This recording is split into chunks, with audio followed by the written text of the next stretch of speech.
Perfectamundo. All right, here we go, brother. This is the Hilarious Society. Laugh about it, laugh about it, laugh about it. Most uncontrollable podcast in the world. And with me today, we got the boy Jay. Yes, sir. What's going on, my boy? What's up, my guy? Thank you for joining the podcast. So, Jay, we've been friends for probably, I'd say like a couple months now, but we originally became homies because you had your own podcast. Yes. That's right, Second Star Media. Because when I first started doing these podcasts in Chico, I was like noticing, I'm like, dude, I don't think anyone else is doing this. And then I remember seeing you at Riley's, Best Bar in America, and I figured out that you had your own podcast too. And because our mutual friend Emily May, she was on that, and I was like, dude, what? There's another podcast in Chico? Oh, that's right. Yeah, that's because you put it on your story because you have the YouTube for it. Yeah. And then I was like, shit, dude, what's this guy doing? Like, I want to pick his brain about this. So thanks for coming on, brother. I really appreciate it. But yeah, dude, I guess we can just get right into it, bro. So Jay Mitchell, last name, right? Yeah. Jay Mitchell, the boy. So your podcast is called what? Second Sun Media, right? Yeah. And where did you kind of come up with that idea to start your own podcast? Well, I was just looking at other people starting their own podcast. Yeah. And I was like, why? Like, what is this? And Yes. Like, how can I tap into it? So I started making a podcast, kind of like how you were doing it, just like interviewing friends, interviewing like most of my friends are like business owners. They have their own businesses, and I was like, I can maybe do that and maybe like kind of like add value to people. Yeah, 100%, dude. Yeah, that's pretty sick. I mean, because the way you guys did, which I like that we don't do, which I need to start doing, is you guys use what was the place? The kitchen or something? The 530 kitchen? Yeah, 530 kitchen. Yeah. So the kitchen is like a podcasting music recording studio. Yeah. And they're off of Salem Street, so 330 Salem Street. All right, a little quick shout out to the 530 kitchen boys. Yeah, because that's pretty dope. It's pretty cheap, right? And it's like, they have all these different they give you a ton of equipment. Yeah. They have they have like a lot of stuff. They have like different clothing brands in there, and they have like they'll edit, your videos, your podcasts if you ever to record with them for a pretty good price. Yeah, dude. Well, that's sick, dude. I need to look into that. Oh, yeah. What was kind of like? What would you say? Like, I guess the objective was for your podcast. Like, what? Like, obviously you want to just try it out, which is the best way to start anything is just to give it a go. But what was kind of been like your objective? Like, have you been like trying to find learn information, like pick brains, get your name out there, get the network? Like, what was kind of your driving force for like the podcast? Part of it was free knowledge, just like trying to pick people's brains just about like business or just like personal development. And then it kind of like tangent to kind of like trending stuff. I kind of did it with my boys, so we called it like customer reviews. So we did customer reviews on Riley's and that's tight. You get the little inside scoop. Yeah, that's tight, dude. We just messed around, and then after that, I kind of put it on pause. Yeah, I feel that. I had like stuff to do with like lockers and stuff. Yeah, dude, and that's actually a great way to transition. Also, I totally forgot about it. This is big. This is our 50th episode, by the way. So really, 50, yeah. So this is episode 50. So where's the bottle? We've come along. That's what I'm saying. Shit, dude, I'm a little hungover, but we might have to go get some more. Me and Jay were kicking it yesterday at Riley's. But good way to transition is talking about that, bro. Yeah. So tell me a little bit about the startup company you work for called Drop Locker, right? Yeah, it's actually called Harbor. It's called Harbor? It's called Harbor, but Drop Locker, Harbor, yes. Okay, gotcha. Like Harbor Island. Gotcha. So Drop Locker is the app we kind of built for Harbor, and it's where you can like drop, store, and like share anything with people locally. Yeah. So it's kind of like a public storage locker. It's kind of new because not a lot of people know about public storage locker.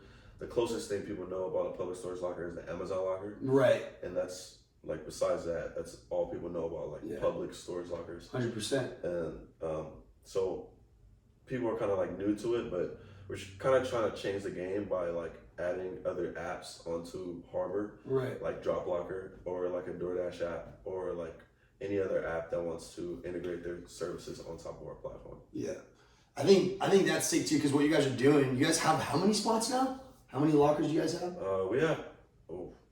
We have 8 locations in Chico. So let me say this. Yeah. So at first, Chico was our pilot market for Drop Locker. We didn't know what it was going to be. Is it going to be a storage? Is it going to be for peer-to-peer? People are going to use it to share things. Yeah. And then after we got the data back from our servers because we were doing like free snacks. We were giving away free snacks to the locker, and then we got the data back, and now we see that people just want to use it for storage. And then we started getting like spots in there next to Parkside. We have one next to Thomas Marion. People are just storing stuff. not like sharing it. So Yeah. we have 8 locations in Chico, and then we have about 20 more locations in Sac, and I think we're expanding to San Jose, the Bay Area. Yeah. So we're just trying to like. Dude, there you go, dude. That's sick. And like, so you've only been you graduated Chico State alum. You graduated, you said last spring, right? May's last spring. Yeah, last spring. Yeah. So you've only been out 7 months. So like, how did you even come across this idea? Because dude, it's honestly like you've been telling us, it's like pretty successful. Also, too, for people listening, me and Jay have shout out Ava Shepard Nickel, our professor. Oh, she's definitely. Shout out Ava. She's the homie, dude. So bro. she's really good. She's our, I guess, entrepreneurship / business professor. And Jay actually came into class and talked about that, which was cool because I already knew him before that, but then he told me about this hardware drop locker situation. I was like, dude, I didn't know you're doing that too. So how did you come across it, bro? Because I mean, you've only been out for like 7 months, but you're saying you guys are making a ton of money doing it, and like it's super convenient for people. So not a lot of money doing it yet because you know you should start. It's a slow build, but 100%. we plan on rolling out like 10,000 locations by 2025. Let's go. Once that happens and people start, you know, using it or apps start to integrate with our network, then that's when like money will start to flow. But funny story, I didn't start Drop Locker. I'm on the founding team though of the people who did start it. Right. And the only way I got in was because Eva, like I worked at Chico Start. You know Chico Start? Yeah, Chico Start. It's a local, for those that don't know, it's what, like your local entrepreneurship startup kind of deal? Yeah, it's kind of a startup incubator. Yes, exactly. So Chico Startup, yeah. Yeah. So like I was doing 1 Million Cups, which is like a platform where you can just like put your business out there and like create a presentation. You know 1 Million Cups? Did she ever talk about 1 Million Cups? Yep. So I used to be the host for there. And then, okay. This guy, his name is Van Tucker. He's like part of the founding team, and he just presented his business idea. And then I guess that day he seen me like come correct. I was just like, I don't know, very passionate. Yeah, for sure. Entrepreneurship and anything. I mean, entrepreneurship and everything. And he sent me an email. He was just like, you know, if you ever want to need a marketing opportunity after you graduate, just hit me up. And I was just like, okay. So if it wasn't for me being at the right place at the right time, then I would have never gotten that opportunity. Yeah, and it's a really good opportunity. 100%. It's like putting yourself. I think a large part too being successful is like just like they say showing up and like doing the little things that most people aren't willing to. Like you taking that next step because it's not a class, right? It's like it's a club basically, right? Wait, the Chico Start. Chico Start. No, I actually worked for Eva. Okay. Oh, you were working for it. Yeah. Okay, got you. Yeah, because I just feel like a lot of people that end up being successful, like they say, what's the thing? The harder I work, the luckier I get. But it's like surround yourself with the people that are in the right, already on the right path. Yeah. That you can pick their brains from. Because one thing that I really like about like Eva is that unlike most professors, don't get me wrong, I mean I think all the professors at Chico State have been great. But one thing I really respect about her and all my entrepreneurship major professors is that they're active entrepreneurs. Yeah. So like what they're teaching me, they're fucking doing. They're making money doing this. As for most of my professors are just teaching me something that they went to school for and learned, but they're not applying it to like my science teachers or my, you know what I mean? Exactly. So I want a professor that's teach me something that you have been successful at, not something you've studied.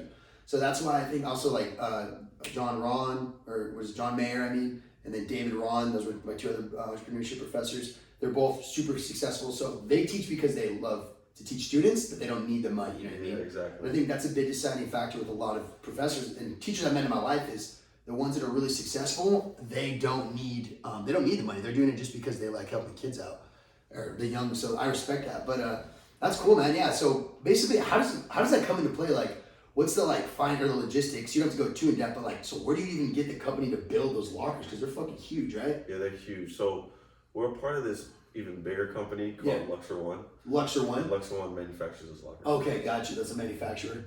They manufacture lockers. They have an even bigger network of lockers, a private network, which is like there's apartment buildings. They work with universities. We have like a Luxor One locker at Chico State University. Okay.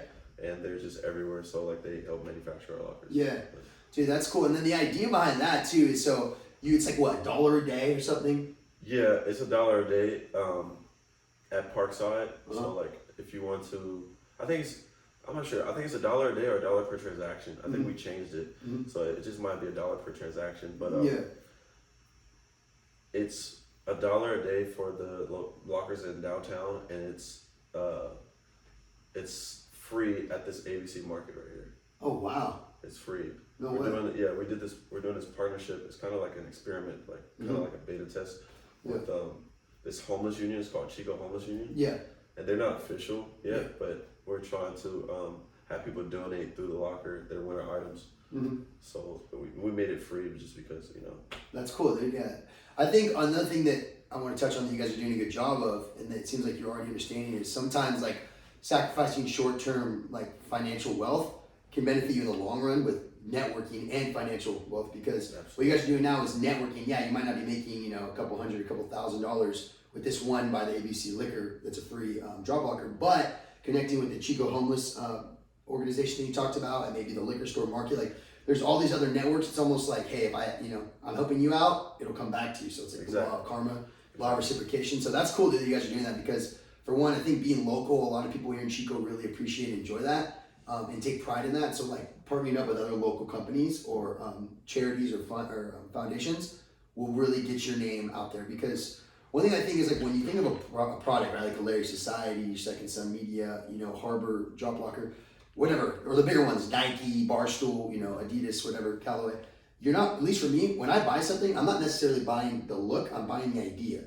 I like Nike because Tiger Woods, LeBron James, right, Dre, you know, the just do it, don't quit mentality. It's like you want what it stands behind. And so for you guys, what I think is going to be beneficial for you is like, if people work it out, like, oh yeah, they're not just a drop locker company, like they're actually also partnering with other local businesses, and they're doing it, some of them for free.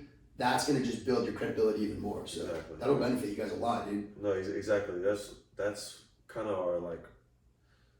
our main objective is just like, we want to empower entrepreneurs. Like I think I remember I said in the class, like we want to empower entrepreneurs to build apps like Drop Locker on our network. We don't want to have, you know, money invested inside of all these apps that come into our network. We don't want a piece of nothing. We just want to host a platform so that people can be able to like expose their services. Exactly. So we find like value in partnership. We think partnerships are like the key to everything, because we provide value on both sides. Whether it's a small local business, whether it's a big company like an Uber Eats or Uber or DoorDash, it's just like partnerships are like the way to grow and the way to go. 100%. How big is your team that you're on right now? Because I know you said there's founders. It's like I'd say it's like 10 to 12. Okay, nice, dude. Yeah, we kept hiring developers, contract developers and stuff. Do you guys have like an office, or is it all remote? It's remote right now. I will kind of. I have like the first office is kind of in Stovall. Oh, okay. Yeah. A lot of people use that. Stovall is another local business, the coffee shop. You can have meetings down there. Yeah, I've actually had a meeting for solar down there as well. Really? Is that where you guys run it?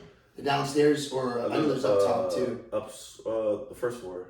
First floor. So I'm usually on the first floor. That's kind of like our home base, or a mini home base for Harbor. But yeah, Stovall is a great place. Yeah. To like get stuff done. Shout out Stovall, by the way. Yeah, they're great coffee. They're right there in downtown Chico. But the other cool thing about them is that they offer conference rooms, and I think they have a couple different ones, because you said you're on the first floor. Yeah. I've had ones where you go below. I don't know if that's like floor 0 then, but you go downstairs, and then floor there's 0. Whatever they call it. Yeah, ground 0. Yeah. But yeah, dude. So that's sick, bro. Well, I think it's really cool to see, dude, because you're, how old are you again, Jay? Me, I'm 25. 25. Okay, got you. Young, dude. Right, happy birthday, brother. What do you call it? But you are already on that right path, dude, of like putting yourself in a position to be successful, because, I mean, knock on wood, it's going to go good, it's going to continue to go good, but whatever happens in this business, good, bad, or ugly, you're already getting that experience from real life, you know what I mean? Yes. Situations, and I think a lot of people take that for granted, like, you know, when they're in school, like, how's this going to benefit me? And you're like, dude, you don't know, like, how much, if you actually study this shit, will help you. Now, on my podcast, I'm always talking about, I'm not anti-school at all, I think it's important. But I do always say, like, my comm degree is so basic, bro. It's like, it's not applicable. You're anti-school? I'm not anti-school. Like, what I'm going to say is, people think that maybe the way I say things, like, oh, Nick's not pro, like, degrees or pro universities. Yeah. And that's not what I'm saying at all. I think that it is good when you go to school, but I think a lot of the stuff they teach you in school is not helpful. But one thing that I do find extremely helpful is the entrepreneurship, what do you call it, the whole branch or whatever you want to call it. That degree is super helpful. The one where I find it troubles me, or like I'm just like, dude, this isn't really going to set me up for success, is communications. just because it's all about theories and like what ifs. Like what I enjoy about entrepreneurship is it's like in Davis class we're talking about it's business and financing, so accounting and financing or whatever. So it's like how to run a business, how to what kind of business, what kind of entity do you want to set up, like a LLC, limited liability, sole proprietorship. How to create a business plan, how to do a fucking business presentation. Like this shit, I'm like, okay, I actually enjoy this class because I see how this is applicable to real life. Yeah. So what I'm trying to say is, in that aspect, and a lot of other aspects in school, I think it is beneficial.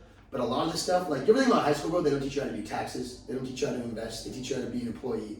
They don't teach you how to do startups. That's all stuff you got to figure out on your own.